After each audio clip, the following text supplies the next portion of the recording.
Alors bonjour à chacun, j'espère que vous allez bien. Merci pour votre prière. Alors, en lien avec ce que viennent de vous partager nos frères et sœurs sur le péché du Fils, eh bien, il paraît que je dois vous faire un topo sur le péché. Alors c'est sympa, vous voyez les autres intervenants, ils font des topos sur vous êtes fils et filles de Dieu, vous êtes fantastiques, vous êtes incroyables, vous êtes beaux, vous avez tout l'héritage, c'est incroyable. Et moi, je dois vous faire un topo sur le péché, quoi. Sympa les frères et sœurs, quoi. Franchement, je vous remercie. Donc en fait, tous les autres, c'est les gentils et moi, je suis le méchant. Voilà.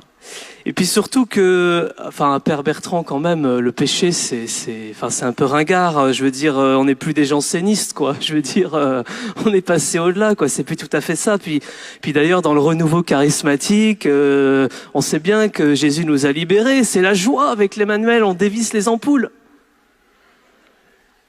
Bon. Enfin, je vais quand même essayer de vous faire un topo sur le péché.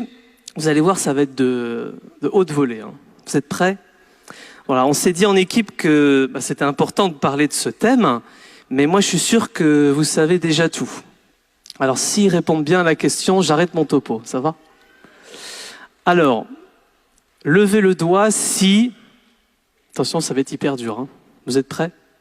Levez le doigt si vous êtes contre le péché. Bon, c'est bon, j'arrête.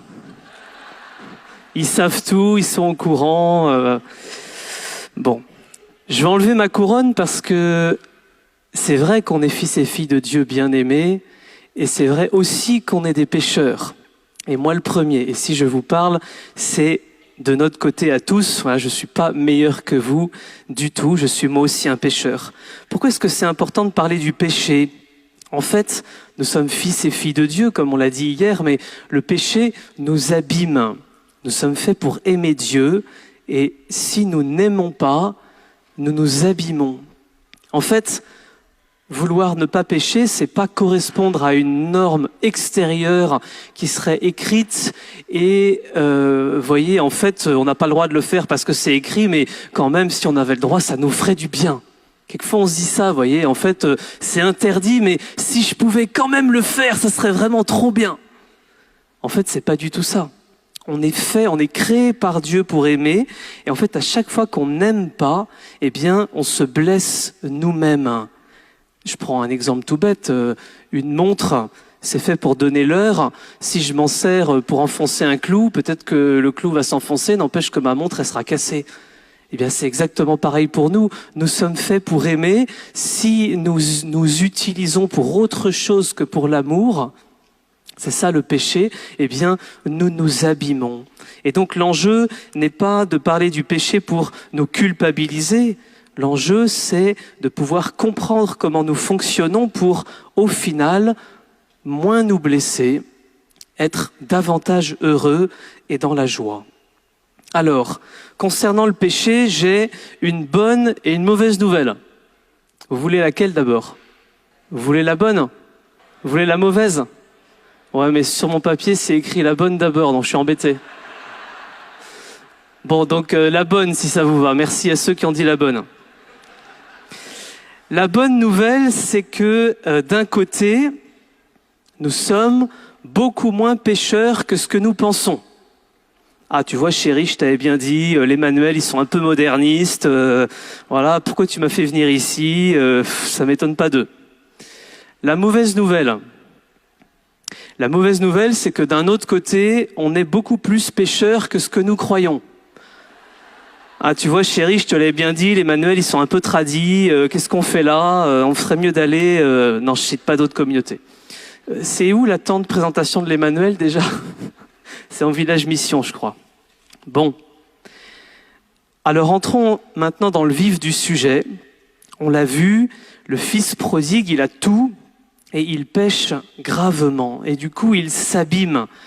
Voilà, on nous l'a bien montré. Cécile et Gabriel nous l'ont bien montré. Il s'abîme et il est profondément malheureux. Alors, je le dis un peu en amont. Moi, je fais un peu d'humour pour détendre l'atmosphère. Mais j'ai bien conscience que c'est un thème un peu grave, le péché. Et donc, par avance, Voilà, je demande pardon si je blesse l'un ou l'autre ou si je réveille chez l'un ou l'autre un souvenir difficile. Vous n'hésiterez pas à venir me voir à la fin du topo si vous le souhaitez, je serai disponible. Alors quel type de péché y a-t-il ? Hier à la messe, quand on a demandé pardon au début de la messe, on a dit « Je demande pardon parce que j'ai péché en pensée, en parole, par action et par omission ». Et mon intuition et mon expérience de confesseur aussi, alors rassurez-vous, je garderai strictement le secret de la confession, évidemment, et mon expérience personnelle aussi, c'est que, en fait, je pense que nous sommes beaucoup moins pécheurs que ce que nous croyons, c'était ma bonne nouvelle, en pensée, en parole et en action, et qu'en fait, nous sommes beaucoup plus pécheurs que nous ne croyons par omission. Et donc je vais essayer de vous le détailler, ça sera mes deux parties. Et donc, si vous voulez bien, pour essayer d'être disponible à ce que le Seigneur voudra nous dire, je propose qu'on puisse prendre juste une petite minute de silence, où on va demander à l'Esprit Saint d'ouvrir nos cœurs et puis de nous éclairer sur eh bien notre fort intérieur, sur notre cœur profond, comme le Fils prodigue où il rentre en lui-même pour pouvoir faire ce mouvement de retour au Père. Ah, Seigneur, on se confie à toi ce matin, on te demande d'éclairer nos cœurs.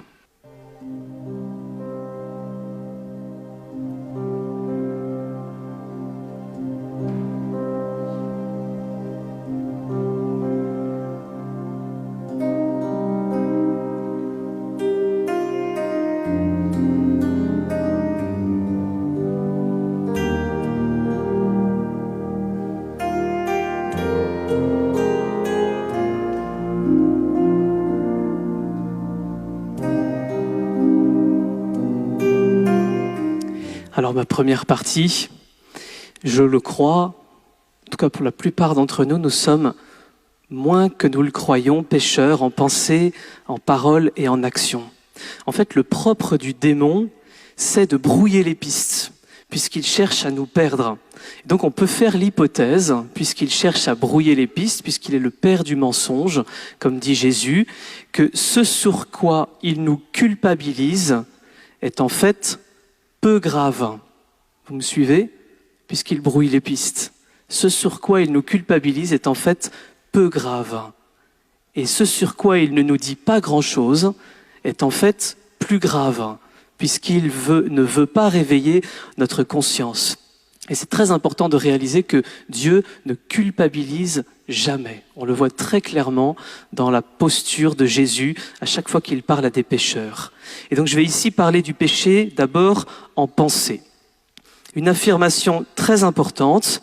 J'ai été relire les numéros du catéchisme de l'Église catholique pour préparer ce topo. Je vous passe les détails, un peu fastidieux, mais affirmation très importante. Le péché est toujours un acte volontaire. Un acte de la volonté, de la liberté, qui requiert notre consentement tout au long de la mise en œuvre de l'acte.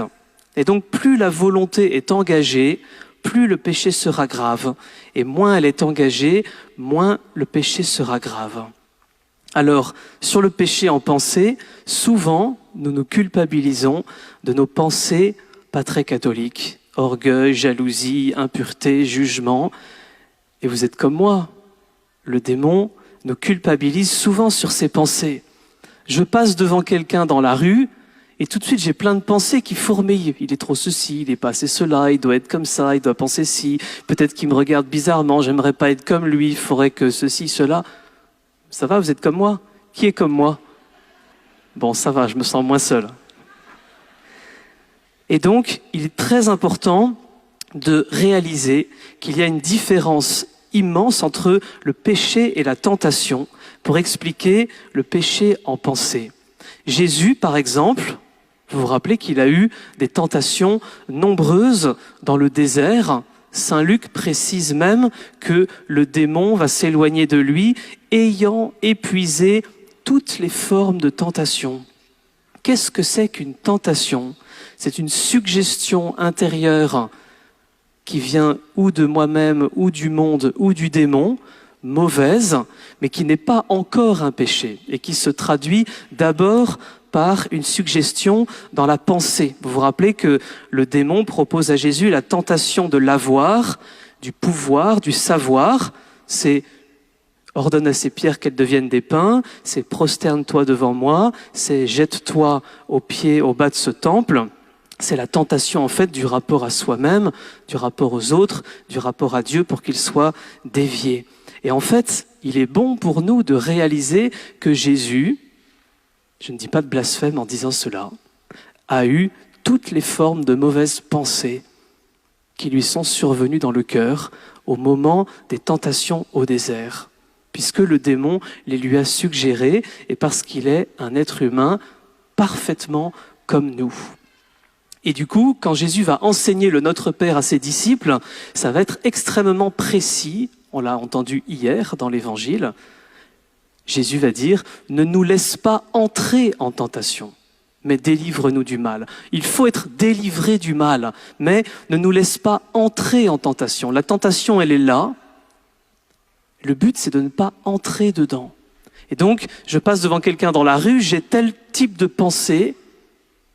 Est-ce que je vais y donner suite ? En fait, si je n'y donne pas suite, si je coupe court, eh bien, il n'y a pas de péché du tout.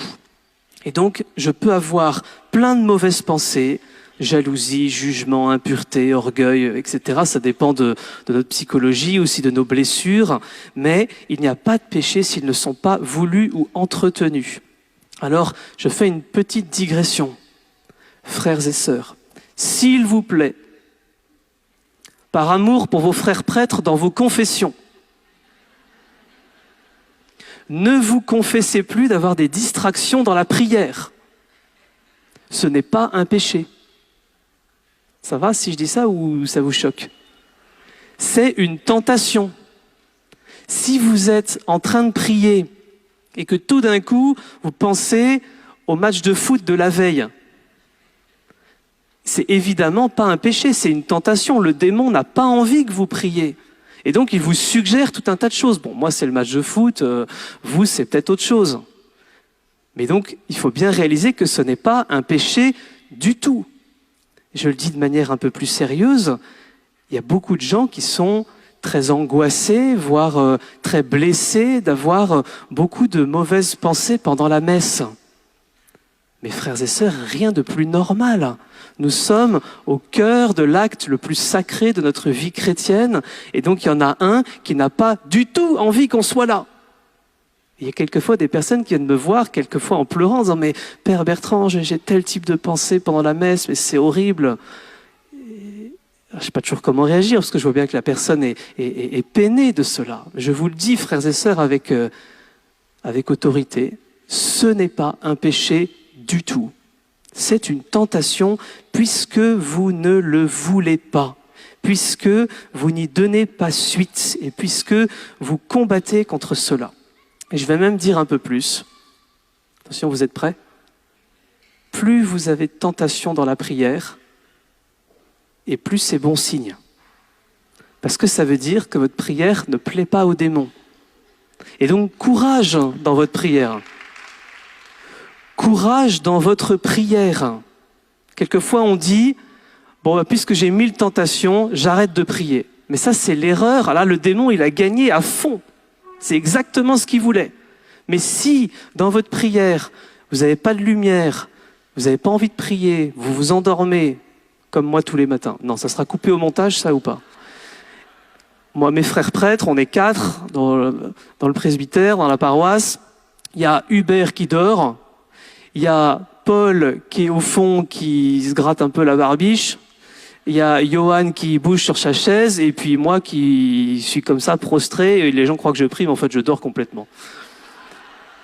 En fait, encore une fois, c'est une tentation. On essaye de se réveiller, mais on fait ce qu'on peut. Et donc, je vous donne un tout petit témoignage.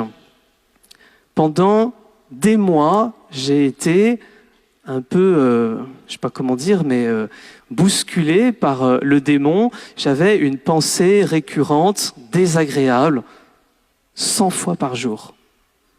Et j'avais bien en tête que c'était pas moi, que j'en étais pas coupable. N'empêche que c'était quand même désagréable. Eh bien, comment est-ce qu'on fait dans ces cas-là? Le but pour ne pas entrer dans la tentation, c'est de couper court et de trouver l'antidote. L'antidote, c'est toujours de se raccrocher à Jésus. Et donc, à chaque fois, quand j'ai compris ça, à chaque fois que la pensée venait, je disais « Jésus, je t'aime ». Ça n'a rien à voir avec la pensée. Je disais pas « Seigneur, délivre-moi de cette pensée ». Non, je suis pas d'accord avec cette pensée, etc. La pensée venait « Jésus, je t'aime ». Donc ça fait un petit pied de nez au démon, parce qu'en fait, il nous envoie une tentation et on la transforme en prière. Je vous promets que ça dure pas des mois, hein, parce qu'il finit par se lasser. Alors essayez ça. Je refais un petit sondage. Qui, comme moi, a eu ce type d'épisode où il a des pensées récurrentes sur des semaines ou des mois? Ça va, je me sens moins seul. Eh bien, vous essayerez ça. Jésus, je t'aime, ou Jésus, j'ai confiance en toi. Jésus, je t'adore. Jésus, je te remercie. À chaque fois que la pensée vient, comme ça coupe court. Et ça va peut-être pas vous rassurer, mais en fait, plus on avance dans la vie spirituelle et plus ça augmente. Ça vous choque si je dis ça? Quelquefois, on pense que les saints sont vraiment arrivés à un niveau de maturité qui sont un peu planants, vous voyez, et qu'ils n'ont plus que des pensées positives rectilignes. Mais rien n'est plus faux. Quand on regarde la vie des saints, le curé d'Ars était persuadé qu'il était un mauvais prêtre. Et à la fin de sa vie, il a dit « C'est sûr, je vais aller en enfer ». Bon, il s'est un peu trompé. Hein. Et 3 fois, il a fait une fugue de sa paroisse en disant « Je suis tellement un mauvais prêtre que je m'en vais ». Et puis au milieu de la nuit, il a fait demi-tour et il est revenu. Sainte Thérèse de l'Enfant Jésus, on connaît bien ses doutes contre la foi. Et puis Mère Teresa, c'est presque encore pire, ça a duré 50 ans. Elle disait, je sais pas si je crois en Dieu. C'est étonnant de la part de ces grands saints d'entendre cela. Eh bien, ça doit nous rassurer, frères et sœurs. Et donc, si vous êtes dans les tentations, si vous êtes dans le combat, si vous avez du mal à prier, si vous avez plein de distractions, si vous avez des tentations en pensée, courage, courage. Alors on va faire une deuxième petite coupure dans ce topo, on va reprendre 1 ou 2 minutes de silence. Je vous propose de prendre une pensée récurrente en exemple, dans une situation précise, et puis de prendre conscience que eh bien, si votre volonté n'y donne pas suite, que ce n'est pas un péché, voilà, de ne pas donner cette joie au démon, qu'en plus, vous soyez attristés. Voilà, ce n'est pas un péché. Donc faites ce petit exercice, vous prenez telle pensée qui vous revient habituellement, et puis faites cet acte de foi. Voilà, Jésus, c'est pas un péché, je le mets loin de moi, et puis peut-être de choisir un antidote. Jésus, je t'aime. Jésus, j'ai confiance en toi. Jésus, je m'abandonne à toi.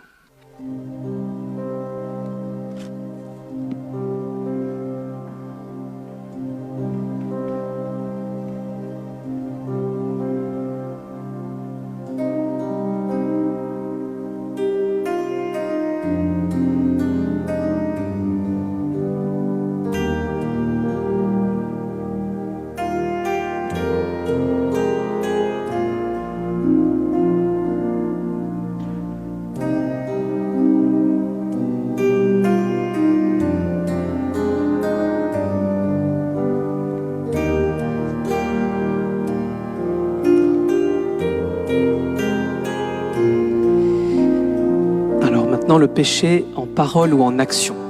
Donc je reprends l'affirmation de tout à l'heure, le péché est un acte volontaire. Et donc, je l'ai dit juste avant, la volonté est requise pour que la pensée soit un péché.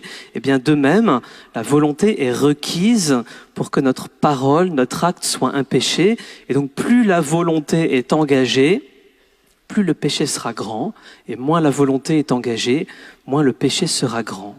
Du coup, les péchés qui sont la conséquence de notre humanité blessée, ceux que l'on subit plus que ceux que l'on ne désire, eh bien, ne sont pas les plus graves. Ils sont atténués par notre volonté qui est moins engagée. Ce sont, au sens de ce que dit saint Paul, les péchés de la chair. Je ne parle pas en soi du péché de chair, mais du dysfonctionnement de notre être, du fait que nous sommes des êtres de chair, de cette brisure qu'il y a en nous entre le corps et l'âme depuis le péché originel, qui me fait expérimenter, comme dit saint Paul dans l'Épître aux Romains, chapitre 7, verset 19, « Je ne fais pas le bien que je voudrais, mais je commets le mal que je ne voudrais pas. » Ou en d'autres termes, en langage courant, qui est le fait de notre mauvais caractère. Il y a beaucoup de grands saints qui étaient des grands colériques, ou qui étaient des paresseux, ou qui étaient des orgueilleux. La question, c'est comment ils se sont battus contre ça. Et donc ces péchés peuvent peut-être être désagréables pour les autres, mais ce ne sont pas les plus graves. Alors là, il y a des couples qui se disent « Ah bah tiens, tu vois chérie, je t'avais dit, c'est pas si grave si je me mets en colère. » Alors, je peux être colérique, je peux être orgueilleux, ça peut être des bouffées qui montent en moi, ça peut me faire souffrir, ça peut faire souffrir mon entourage, mais si je n'y mets pas ma volonté, si je combats contre ça, eh bien ce ne sont pas les péchés les plus graves du tout. Et c'est là qu'il faut bien distinguer entre ressenti psychologique et gravité spirituelle. Je peux, par ma colère, être désagréable et peiner mon entourage, mais si ma volonté est peu investie, cela en fait un péché peu grave. Et je rencontre quelquefois des personnes en confession qui sont comme rongées par ces défauts de caractère. Et bien sûr, et ça peut être une grande tristesse intérieure de voir que notre défaut fait souffrir notre entourage. Mais en fait, ce n'est que peu de l'ordre du péché, puisque le péché est un acte de la volonté. Et donc n'ajoutons pas une tristesse à une autre. Nous avons la tristesse de notre caractère parfois difficile, mais n'ajoutons pas une tristesse de culpabilité du fait du péché. Et il en est de même pour ceux qui vivent des addictions difficiles, par exemple à la masturbation, à la pornographie. C'est de même la même chose. Et en fait, si on se bat contre ces mauvaises habitudes, et parfois depuis des années, et même si on n'a que peu de résultats, eh bien ce n'est pas un péché grave. Je donne, un peu pour appuyer ce que je dis, une citation du pape François, dans La joie de l'Évangile au numéro 44. « Un petit pas, au milieu de grandes limites humaines, peut être plus apprécié de Dieu que la vie extérieurement correcte de celui qui passe ses jours sans avoir à affronter d'importantes difficultés. » C'est clair. Un petit pas au milieu de grandes limites humaines peut être plus apprécié de Dieu que la vie extérieurement correcte de celui qui passe ses jours sans avoir à affronter d'importantes difficultés. C'est vrai qu'on n'est pas égaux sur le caractère. Et donc celui qui n'est pas colérique, ça ne veut pas dire qu'il est plus saint.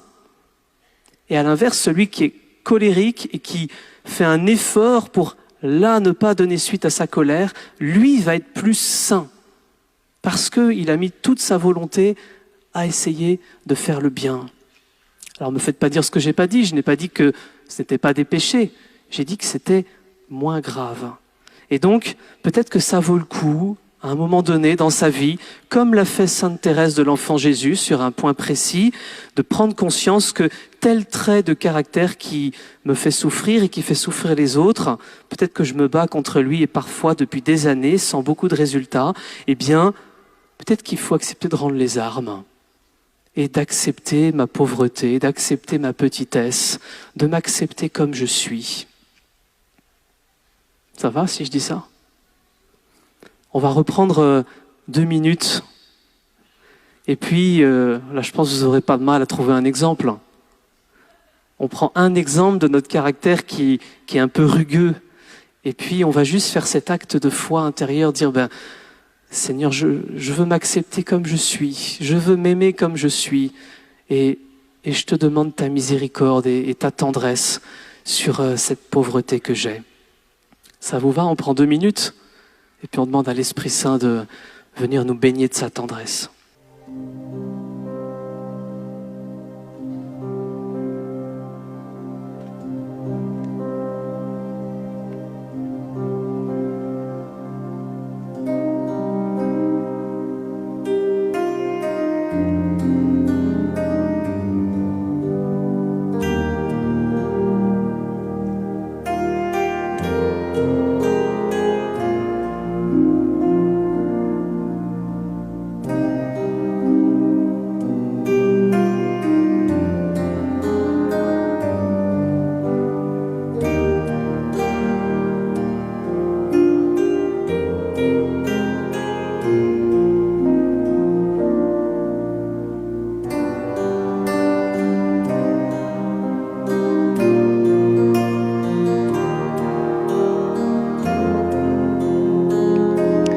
Comment ça va?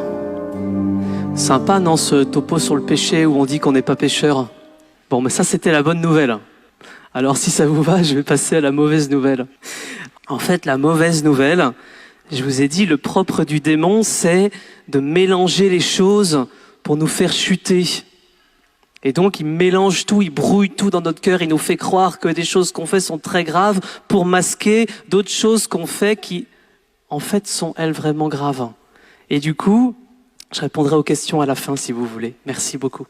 Et du coup, eh bien, je pense que là où le Seigneur nous attend vraiment, c'est sur l'omission.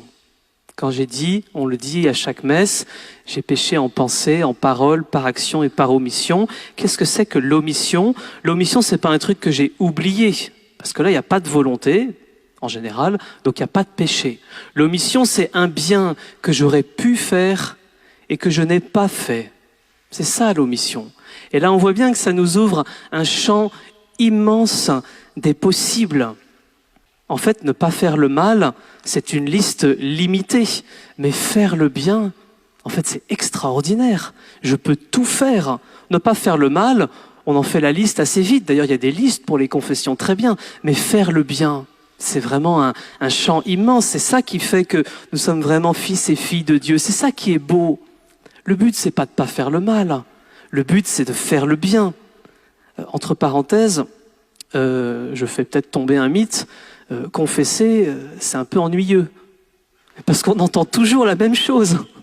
En fait, le pénitent qui vient, il s'imagine qu'il est seul au monde à faire ça et que le prêtre, il va faire « Comment? Non mais c'est pas vrai! Vous avez fait ça !» Mais enfin, on l'a déjà entendu 100 fois ce que vous avez dit. Non mais c'est vrai. Donc, bon, je sais pas, moi quelquefois, je serais très heureux de vous accueillir. Mais je serais heureux de vous accueillir, vous, parce que vous êtes des personnes bien aimées du Seigneur. Mais ce que vous dites, voilà, ça sera pas passionnant, mais c'est pas grave. Non, mais c'est vrai, il faut se détendre, on est tous pareils. Enfin, ce que vous avez dit... Quelquefois, il y a des personnes qui viennent me voir, qui disent « Moi, mon père, vous savez, je fais pas de mal. » Ça me fait vachement flipper. À ceux avec qui je suis un peu à l'aise, je leur dis « Ok, mais est-ce que vous faites le bien ?» Parce que c'est sûr qu'on peut rester vautré dans son canapé en mangeant des danettes toute la journée. On fait pas le mal. Mais est-ce qu'on fait le bien? C'est ça le but. Alors, pour revenir un peu plus sérieusement, c'est quoi le critère ultime de jugement de notre vie? Jésus le dit extrêmement clairement dans l'évangile selon saint Matthieu au chapitre 25, à la fin du chapitre, le jugement dernier, Jésus le dit. Venez les bénis de mon Père, recevez en héritage, tiens l'héritage, le royaume, tiens le royaume, préparé pour vous depuis la fondation du monde. Car j'avais faim, vous m'avez donné à manger.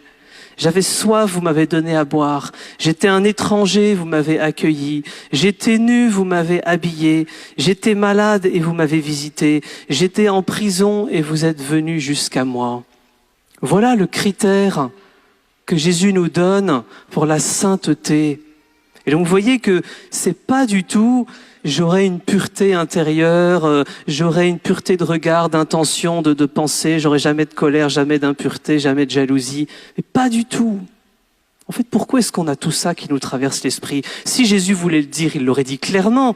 Venez les bénis de mon Père, recevez en héritage le royaume préparé pour vous depuis la fondation du monde, car vous n'avez jamais eu de colère, car vous n'avez jamais eu de pensée mauvaise, car vous n'avez jamais eu... Mais il dit pas ça. Et donc en fait, ce sur quoi Jésus nous attend, et c'est là où le démon est fort et où il brouille les pistes, c'est pour faire le bien. Pour faire le bien concrètement, au-delà des soubresauts intérieurs de notre âme qui peut faire des vagues.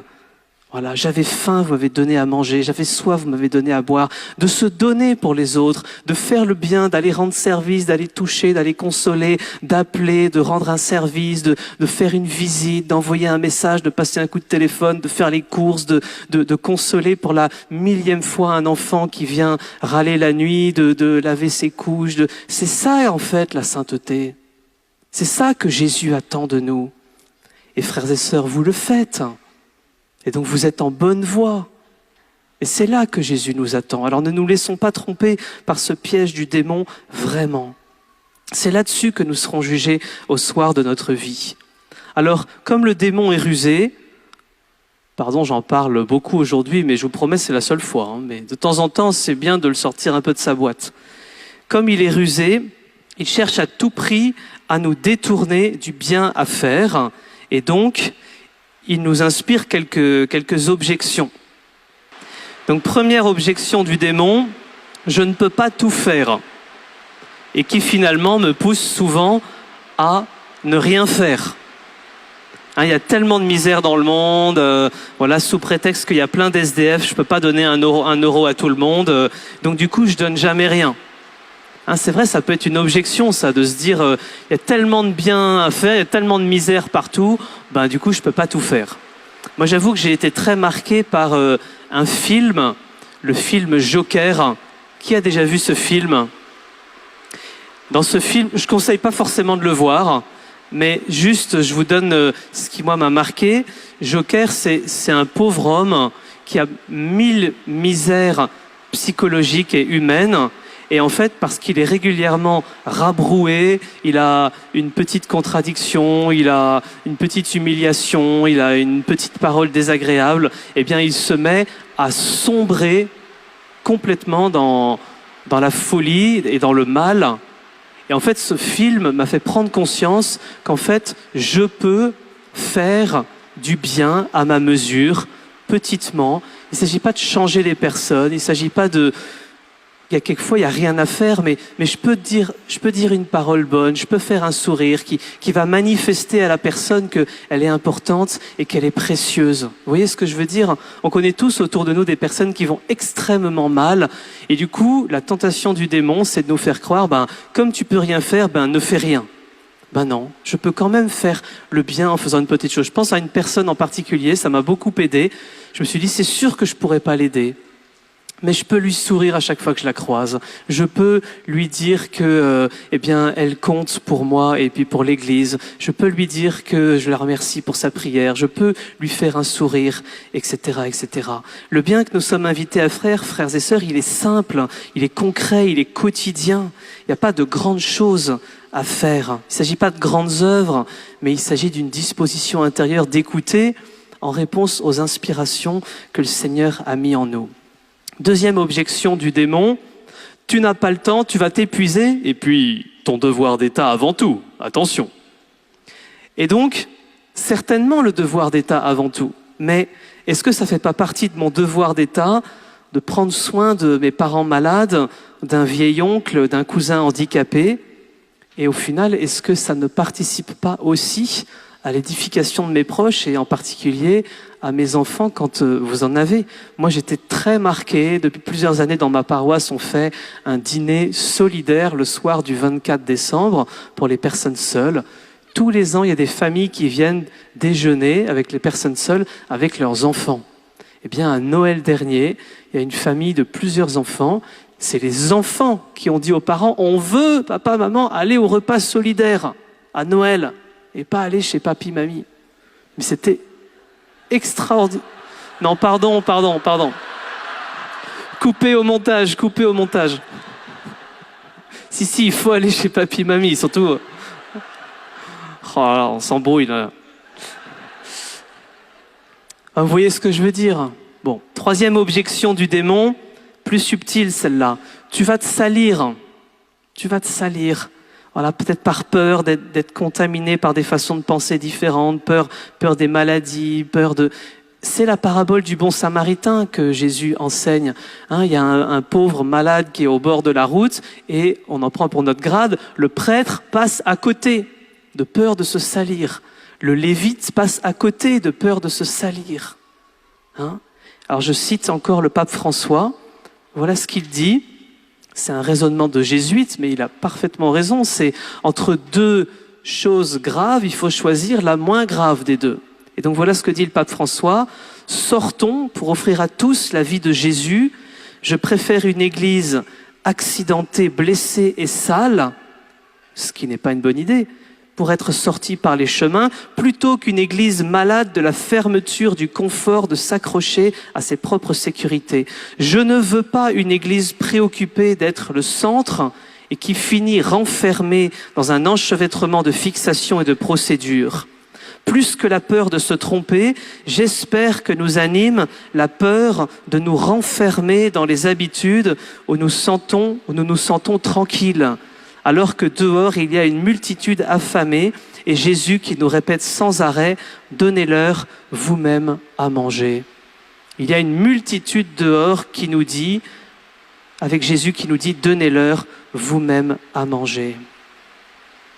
Quatrième objection, un peu subtile aussi, soigne ta foi d'abord. Va pas trop servir, fais des retraites, lis des bouquins et prie. Et si tu as encore du temps, tu t'occuperas des pauvres. Ça, c'est un peu subtil. Et en fait, je ne sais pas si vous avez été marqué comme moi par le texte du pape François qui annonce le jubilé. Il fait une petite entourloupe, comme il sait faire. Le jubilé de l'espérance de 2025 dans lequel on est, on pourrait s'attendre à ce qu'un jubilé, eh bien, c'est la prière, l'indulgence plénière, la confession, les dévotions, le pèlerinage, et qu'il fasse tout un texte là-dessus. En fait, le pape François fait une petite entourloupe. Il dit « Jubilé de l'espérance ». Nous avons l'espérance puisque nous connaissons le Christ. Et donc, nous allons transmettre l'espérance à tous. Et donc, nous allons, cette année 2025, nous occuper des personnes âgées, des personnes seules, des personnes malades, des personnes pauvres, des jeunes, des migrants, etc., etc., etc. Il est exceptionnel, ce texte. Il fait un espèce de croche-pied, comme ça, où il dit, mais on l'a l'espérance. On ne va pas passer des heures à se regarder le nombril et puis à progresser dans la foi. Bon, super la librairie, hein, je ne veux pas d'embrouille avec eux. Hein. Allez-y, achetez tous les bouquins que vous voulez. Mais vous voyez, il y a quand même une petite tentation là. Alors vous avez vu, en fait, à chaque fois, le démon nous suggère des bonnes objections. Parce qu'il nous connaît, s'il nous tente d'aller braquer une banque, ça ne va pas marcher. Parce que dès qu'on a fait un petit pas dans la vie spirituelle, le démon est obligé de nous tenter, non pas avec un mal, mais avec un bien moins grand, pour nous empêcher de progresser plus vite. En fait, sans doute qu'il est bon de réaliser une fois pour toutes que nous pourrions faire beaucoup plus de bien. Pas forcément en temps, mais en qualité, en sourire, en paroles gentilles, en petite attention, en soutien, en petits SMS envoyés, en petits coups de téléphone, et que nous sommes, et moi le premier, je parle d'abord pour moi, que nous sommes tellement tournés vers nous-mêmes, nos préoccupations, notre confort. Voilà. Et pour ceux que mon enseignement inquiète un peu, et je pourrais le comprendre, eh bien je vous cite une parole dans le Nouveau Testament, de la première épître de Saint Pierre. Voilà ce que dit Saint Pierre. « Avant tout, ayez entre vous une charité intense, car la charité couvre une multitude de péchés. » Car la charité couvre une multitude de péchés. C'est toujours ce que je dis à des personnes qui viennent me voir en me disant j'ai telle addiction ou j'ai tel problème et qui a tendance à nous renfermer sur nous-mêmes. Ben, je compatis avec vous et bien sûr que vous en souffrez. Ben, sortez de vous-même et faites le bien. Et en fait, la charité couvre une multitude de péchés. Alors en conclusion, voilà, posons notre regard sur Jésus. Vous avez vu, le Père, il est prodigue parce qu'il donne tout ce qu'il a au Fils. Eh bien, nous sommes invités à faire pareil, à donner ce que nous avons aux autres. C'est ce que fait Jésus. Lui, il dilapide toute la richesse du Père pour les personnes. Vous voyez tout le temps qu'il passe avec les foules, à se laisser déranger sans cesse, à être auprès des malades, l'appel qu'il fait au jeune homme riche à donner ses biens aux pauvres. Et vous voyez ces points d'assistance à Jésus. C'est pas du tout la pureté rituelle, la pureté intérieure, la pénitence. Non. Il dit même, les publicains, les prostituées vous précéderont dans le royaume des cieux. C'est fort. Et donc les points d'insistance de Jésus, c'est de se donner pour les autres, de faire le bien. Alors si vous le voulez bien, frères et sœurs, dans la confession que vous êtes invités à vivre pendant ces jours à Paray-le-Monial, peut-être vous pouvez essayer de vous concentrer sur ce point-là, sur l'omission, plus que sur les trois premiers. Quel est le bien que j'aurais pu faire et que je n'ai pas fait? En fait, ça a aussi la vertu de pas trop se centrer sur moi-même, parce que les 3 premiers, c'est encore un peu un regard sur soi. Qu'est-ce que j'aurais dû être comme différent, etc. C'est encore un petit orgueil un peu masqué. Quel est le bien que j'aurais pu faire et que je n'ai pas fait? Et puis, précision très importante, peut-être, et pardon si c'est le cas, que certains parmi vous sont un peu découragés par ce que je dis et par du coup le rappel des occasions manquées. Eh bien là, je veux préciser quelque chose de très important pour la confession.